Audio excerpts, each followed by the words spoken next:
Hello दोस्तों, study hard my YouTube channel में आप लोगों का स्वागत है। तो दोस्तों बने रहिए हमारे साथ। आज हम देखते हैं सामान्य हिंदी का परिचय एवं भाषा और उनकी बोलियां। सभी प्रश्न परीक्षा में आए हुए हैं। तो शुरुआत करते हैं दोस्तों। किस वर्ष हिंदी भाषा को कार्यान्वित यानी स्वीकृति का प्रस्ताव था?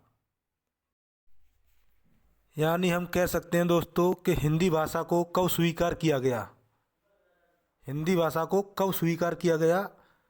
तो ऑप्शन नंबर ए 14 सितंबर 1949 को। अब हम देखते हैं दोस्तों, 14 सितंबर 1949 को भारतीय संविधान सभा ने भारत संघ की कौन सी भाषा का दर्जा दिया? भारत संघ की कौन सी भाषा का दर्जा दिया यानी राजभाषा का दर्जा दिया। हिंदी दिवस किस तिथि को मनाया जाता है? हिंदी दिवस 14 सितंबर को मनाया जाता है। विश्व हिंदी दिवस कब मनाया जाता है दोस्तों? विश्व हिंदी दिवस मनाया जाता है 10 जनवरी को। तो हिंदी भाषा किस लिपि में लिखी जाती है? हिंदी भाषा देवनागरी लिपि में लिखी जाती है। ऑप्शन नंबर ए सही है। संविधान के किस अनुच्छेद में हिंदी भाषा को राजभाषा तथा इसकी देवनागरी लिपि को स्वीकार किया? संविधान सभा के किस अनुच्छेद में हिंदी भाषा को राजभाषा तथा इसकी लिपि देवनागरी लिपि को स्वीकार किया? अनुच्छेद 343। Option number C. अनुच्छेद 344 ए के अनुपालन में, संविधान के अनुच्छेद 344 ए के अनुपालन में भारत के राष्ट्रपति ने राजभाषा आयोग का गठन किया था। राजभाषा आयोग का गठन कब हुआ था? राजभाषा आयोग का गठन सन 1955 में हुआ था। इसके अध्यक्ष थे बीजी खैर। हिंदी की आदि जननी कहा जाता है। हिंदी की आदि जननी किसे कहते हैं? हिंदी की आदि जननी संस्कृत भाषा को कहते हैं। हिंदी की आदि जननी किसे कहते हैं? हिंदी की आदि जननी कहते हैं संस्कृत भाषा को। सबसे पहले आई संस्कृत भाषा, संस्कृत के बाद आई पाली, पाली के बाद प्राकृत, प्राकृत के बाद अपभ्रंश, अपभ्रंश के बाद फिर हिंदी आई। यह इनका विकास क्रम है भाषाओं का। लिपि की आवश्यकता होती है। लिपि की आवश्यकता में क्यों होती है दोस्तों? लिपि की आवश्यकता में होती है भाषा लिखने के लिए। भाषा को लिखने के लिए लिपि की आवश्यकता होती है। कौन सी है? तो लिपि है देवनागरी लिपि। देवनागरी लिपि की उत्पत्ति हुई ब्राह्मी लिपि से। ब्राह्मी लिपि से किसकी उत्पत्ति हुई? देवनागरी लिपि की। देवनागरी लिपि का सर्वप्रथम प्रयोग कहाँ हुआ था?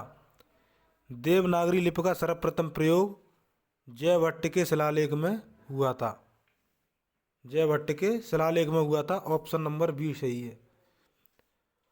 वर्तमान हिंदी किस लिपि में लिखी जाती है? वर्तमान हिंदी किस लिपि में लिखी जाती है? वर्तमान में हिंदी देवनागरी लिपि में लिखी जाती है।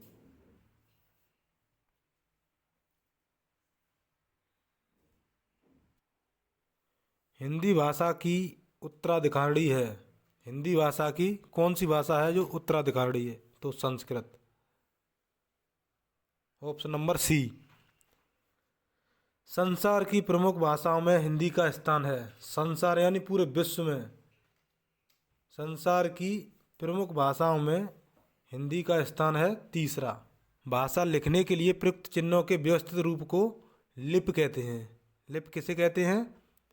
भाषा लिखने के लिए प्रयुक्त चिन्हों के व्यवस्थित रूप को लिपि कहते हैं। ब्राह्मी लिपि से लिपि की उत्पत्ति हुई, तो ब्राह्मी से हुई देवनागरी लिपि की उत्पत्ति। यह पूछा हुआ यूपीएसआई में, सभी पूछे हुए क्वेश्चन है। अब है हिंदी को विकास प्रदान करने वाली भाषा कौन सी है? हिंदी को विकास प्रदान करने वाली भाषा कौन सी है? तो ऑप्शन नंबर बी अपभ्रंश। ऑप्शन नंबर बी है अपभ्रंश। अवधी बोली किस अपभ्रंश से विकसित हुई? अवधी बोली किस अपभ्रंश से विकसित हुई? तो अवधि बोली भाई अर्धमागधी अपभ्रंश से विकसित। Option number B.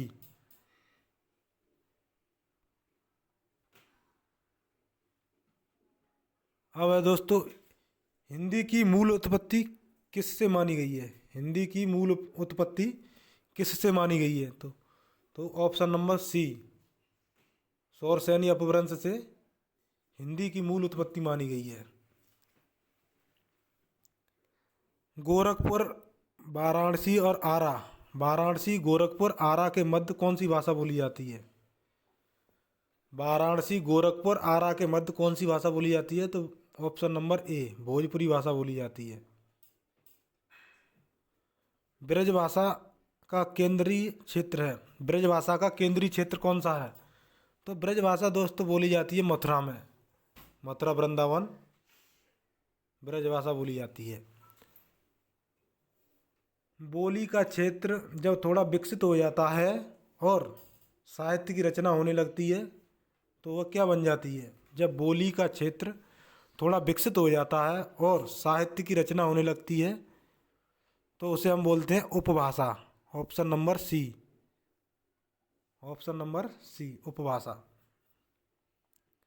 बुंदेली किस क्षेत्र की है? बुंदेली भाषा किस क्षेत्र की है? या बुंदेली भाषा कहाँ बोली जाती है? तो बुंदेली भाषा बोली जाती है Jhansi, Jalaun, Datia, Jhansi, Jalaun, Datia. Option number D. जिस भाषा का अनुवाद किया जाता है उसे क्या कहते हैं? उसे कहते हैं स्रोत भाषा।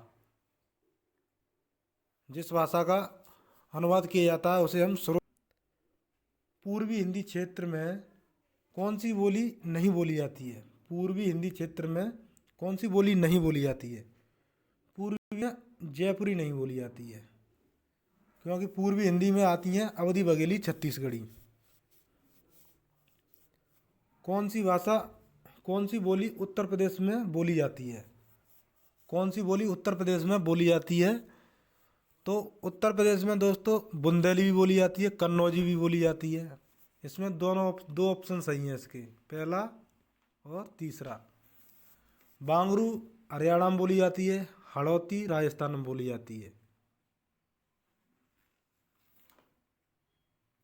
उत्तर प्रदेश में बोली जाने बोलियाँ, उत्तर प्रदेश में बोली जाने वाली बोलियाँ बुंदेली, कन्नौजी, इसके दोनों ऑप्शन सही हैं ये वाले।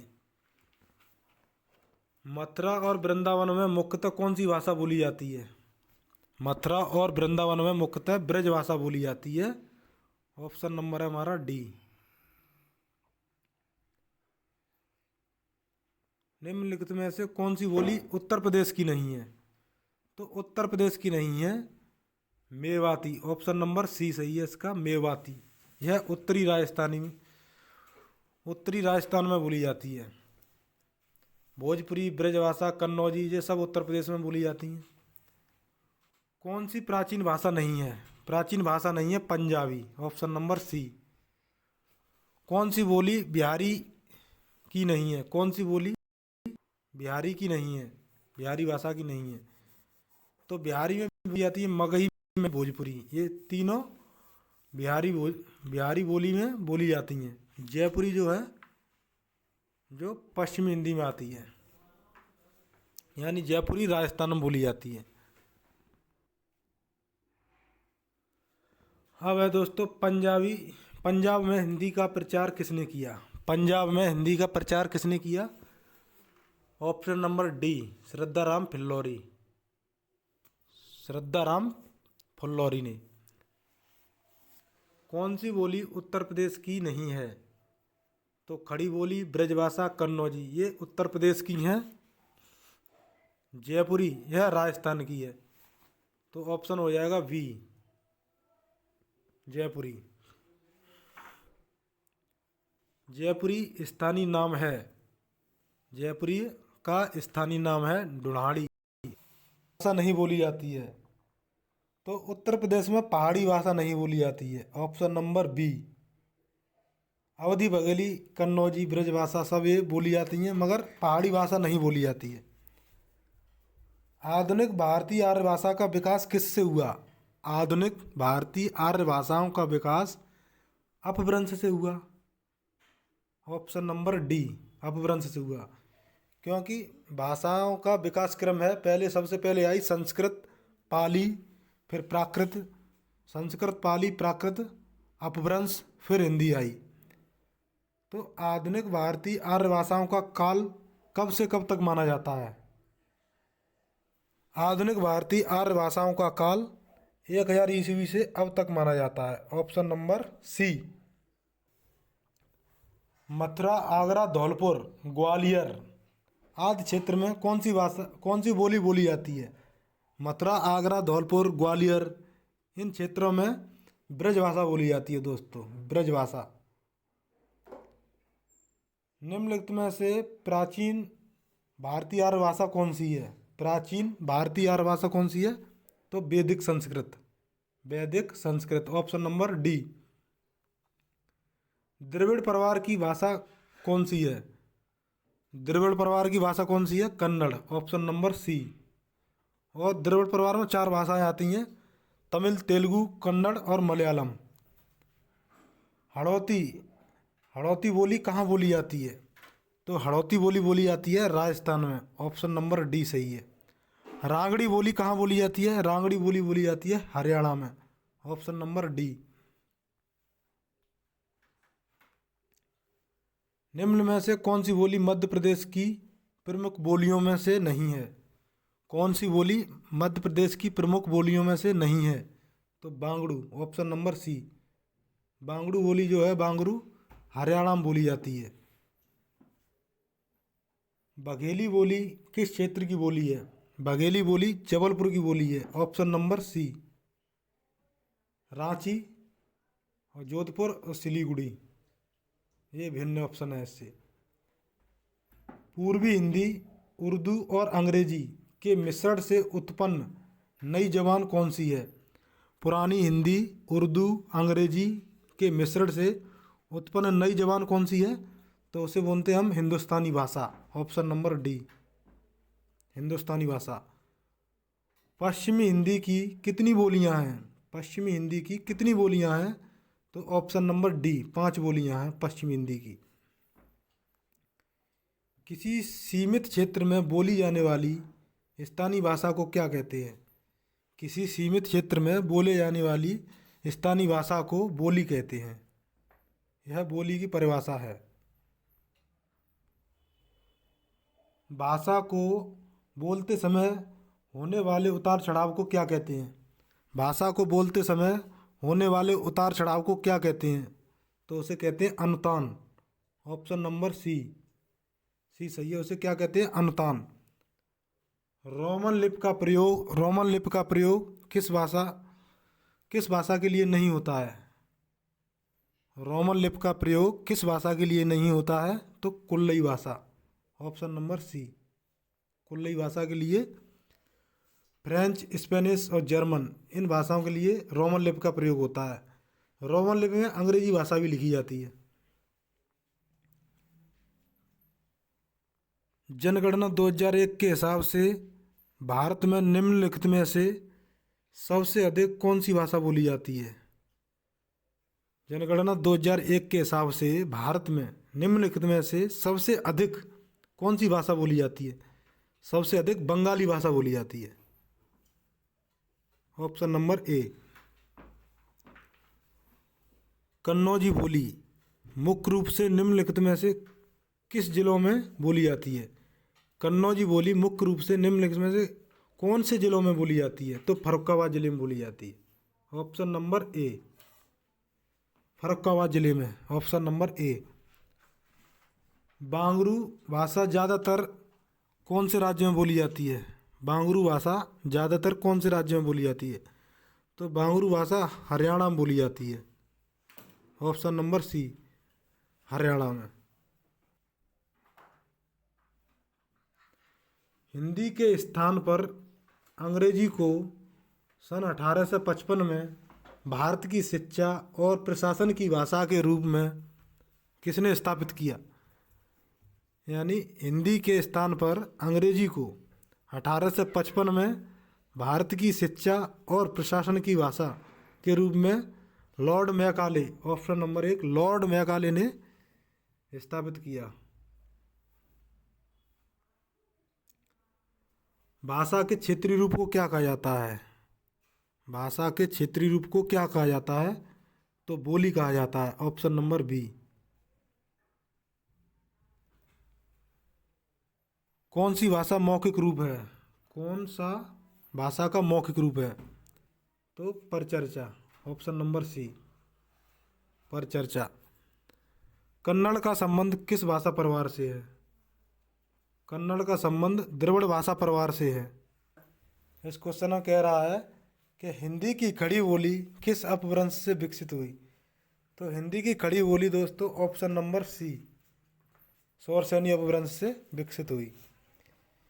हिंदी भाषा की बोलियों के वर्गीकरण के आधार पर छत्तीसगढ़ी बोली है। छत्तीसगढ़ी बोली कौन सी है दोस्तों? ऑप्शन नंबर सी, पूर्वी हिंदी। पूर्वी हिंदी में 3 बोलियां आती हैं, अवधी बघेली और छत्तीसगढ़ी। छत्तीसगढ़ी किस भाषा की बोली है? छत्तीसगढ़ी पूर्वी हिंदी की बोली है।